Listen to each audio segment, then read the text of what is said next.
ఫారూక్ షిబ్లీ ఒక మతానికి సంబంధించిన వ్యక్తి అంటారా, లేదంటే ప్రజల మనిషి అంటారా? చూడండి, మతం అనేది ఒక 4 గోడల మధ్యలో ఉండేది. నేను లోపల నేను నా ఇష్టం వచ్చినట్టుగా నేను ఏదైతే నా యొక్క ఇష్ట దైవం ఉందో దాన్ని నేను తలుచుకుంటాను, ఆరాధించుకుంటాను. కానీ వన్స్ నేను బయటకు వచ్చిన తర్వాత నేను ఇండియన్, భారతీయుడు.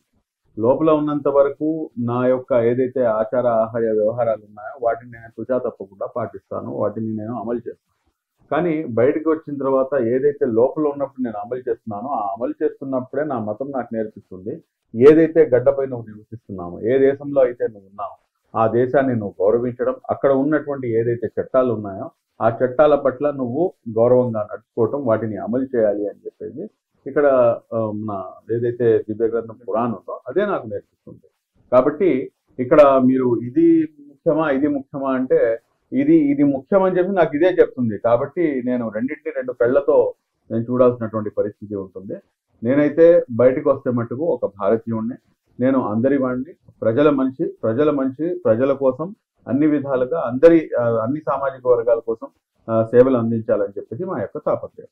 ఫారూక్ షిబ్లీ గారు ఏజెండా ఏంటంటే, అంటే ఇందులో అజెండా అంటూ మరీ ముఖ్యంగా ఏం లేదండి. చూడండి, అన్ని మైనారిటీ హక్కుల పరిరక్షణ సమితి పెట్టారు కదా, అసలు మీ ఏజెండా ఏంటి? అందులోనే మీకు నా ఎజెండా ఉందంటే మైనారిటీ హక్కుల పరిరక్షణ సమితి.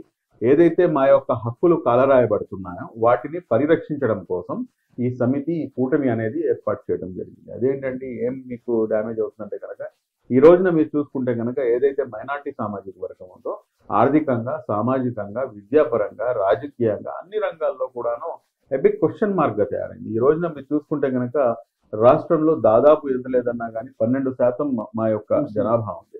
కానీ మా యొక్క రాజకీయ ప్రస్థానం ఏంటి అంటే కనుక అందులో ఒక పెద్ద ప్రశ్నార్థకంగా మారి.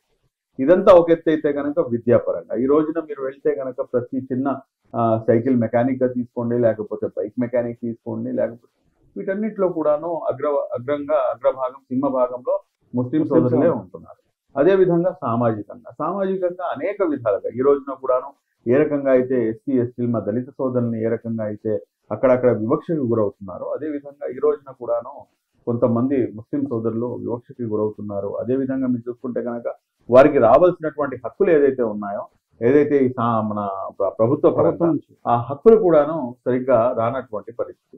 కాబట్టి ఇవన్నీ అంశాలపై మనం గళం విప్పాలి. మరీ ముఖ్యంగా 2014 ముందు ఏంటంటే రాష్ట్రం 2 కలిసి ఉండేవి. మేజర్ సింహభాగం ఏంటంటే మీకు హైదరాబాద్ నుంచి మీకు ఈ రాష్ట్రం మొత్తం కూడా మేము ముస్లిం సమాజానికి మేము రిప్రజెంట్ చేస్తున్నాం అని చెప్పేసి వాళ్ళు అనుకునేవాళ్ళు. కానీ 2014లో ఈ రాష్ట్రం విడిపోయిన తర్వాత మా యొక్క పరిస్థితి ఒక పెద్ద క్వశ్చన్ మార్క్ గా తయారైంది. కాబట్టి అప్పటి నుంచే మా యొక్క యాక్టివిజం, మరీ ముఖ్యంగా రాష్ట్రంలో ఇప్పుడు మనకు మంచి వేకెన్సీ ఉంది, ఇక్కడ మంచి అవకాశం ఉంది.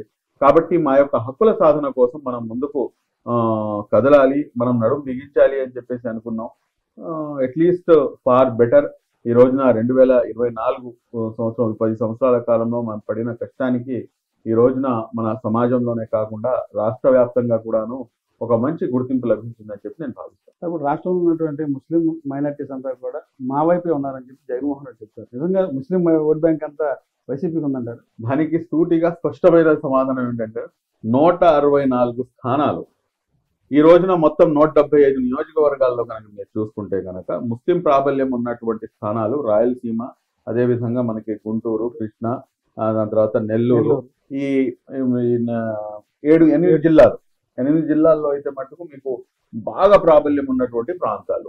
ఇందులో నుంచి నాకు తెలిసినంత వరకు as per the best of my knowledge నేను ఏది మాట్లాడినా కానీ విత్ అథెంటిఫికేషన్ ఆఫ్ ద ఏదైతే నా దగ్గర ఉందో డేటా ఉందో ఆ డేటాతో నేను మాట్లాడతాను. దాదాపు 50,000 కన్నా ఎక్కువ ఓట్లు ఉన్నటువంటి నియోజకవర్గాలు ఈ రాష్ట్రంలో 20 ఉన్నాయండి. ముస్లిమ్స్ అంటే అక్కడ మీరు సీట్ ఇస్తే ముస్లిమ్స్కే ఇవ్వాలి, అటువంటి నియోజకవర్గాలు అనమాట. సరే, అది మా దౌర్భాగ్యం, అక్కడ నాయకత్వం అనేది లేకపోవడం. కానీ ఈ రోజున ఇంత పెద్ద 20 నియోజకవర్గాలు ముస్లిమ్స్ ఉండి వాళ్ళు ఓటు వేయకుండానే జగన్మోహన్ రెడ్డి గారు ఓడిపోతారా? వాళ్ళు ఓటు ఇటువైపు కూటమి వైపు తిరిగింది.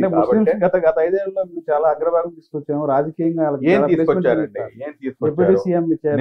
పదవులు కూడా చెప్తారు సార్. చూడండి సార్, టీడీపీలో ముస్లింస్ గుర్తింపు ఉందంటారా? చూడండి, టీడీపీ గుర్తింప లేకపోతే వైసీపీ గుర్తింప కాదండి. ఇది గుర్తింపు లేనితనం ఏదైతే ఉందో అది ఆ సామాజిక వర్గం యొక్క ఎవరైతే నాయకులు ఉన్నారో వాళ్ళకి. పొలిటికల్ పార్టీస్ ఏమున్నాయండి, వాళ్ళకి కావాల్సింది ఒక ఫేస్ కావాలి, అంతేగాని దానికి పొలిటికల్ పార్టీస్ కి దానికన్నా ఎక్కువ కాదు. నేను ఈ విషయంలో మట్టుకు నేను టీడీపీ అని చెప్పేసి నేను ఇది తీసుకోను, లేకపోతే వైసీపీ అని మీరు తీసుకోను. మైనారిటీ పరిరక్షణ సమితి ఉండు ఒక హక్కుల గురించి పోరాడుతూ కూడా గత 5 ఏళ్లలో కూడా ఒక మీరు టీడీపీని వెనకేసి కూర్చొని మాట్లాడారు. జగన్మోహన్ రెడ్డి ఏ రోజు గారు జగన్ ఏ రోజు గారు ఎండగట్టారు, ప్రజా సమస్యల మీద కానీ పోరాటం చేశారు. అందులో సమస్య లేదు. మీ హక్కులు పోరాట సమితి వేరు, పార్టీ వేరు, రాజకీయం వేరు. నేను మీకు ఇదే స్పష్టం చేస్తాను చూడండి సార్. ఒకటి, నాది ఒక ఆర్గనైజేషన్.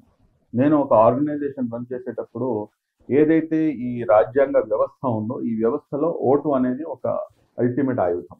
ఆ ఆయుధాన్ని నేను ఉపయోగించుకోవడానికి నాకు అవకాశం లేదు. నేను జనాల్ని మెస్పరైజ్ చేయగలను, లేకపోతే చైతన్యపరచగలను, వాళ్ళని వాస్తవాలు ఏది ఉన్నాయో వాళ్ళ ముందుకు తీసుకెళ్ళగలను. ఇప్పుడు మీరు అడగవచ్చు, మీరు ఒక ఆర్గనైజేషన్ లో ఉంది, మీరు ఒక పొలిటికల్ పార్టీకి ఎలా సపోర్ట్ గా ఉంటారు? ఇదే కదా అదే మా ప్రశ్న.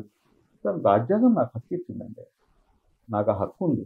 అలాంటప్పుడు మీరు టీడీపీ జెండా నేను వేసుకోను, నాకు అవసరం లేదు. నాకు పార్టీ అవసరం, పార్టీతో నాకు సంబంధం లేదు.